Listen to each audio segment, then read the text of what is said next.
Idol, anong pinagkaiba ng mga kabataan noon sa kabataan ngayon? Kabataan noon, kumakaway ka kapag may dumaraang eroplano. Inaantay maubos ang tubig sa tabo sa ulo.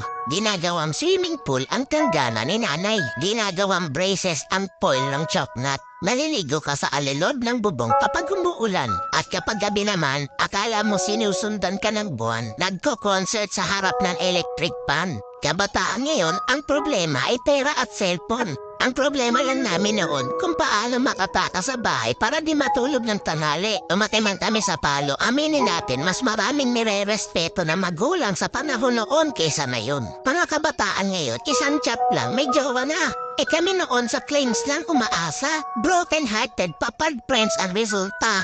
Mga kabataan noon, ang dami ng alam na trabaho. Kesa sa kabataan ngayon, tamad na, puro pa gadgets, di pa mautusan. Minsan nagiging ibon, minsan nagiging paniki.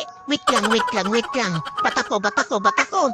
Idol, hindi kawawa ang batang inuutusan sa gawaing bahay. Ang kawawa ay yung batang lumalaki na walang alam sa buhay. Yung nakaranas lang ang pupuso nito. Real talk yan.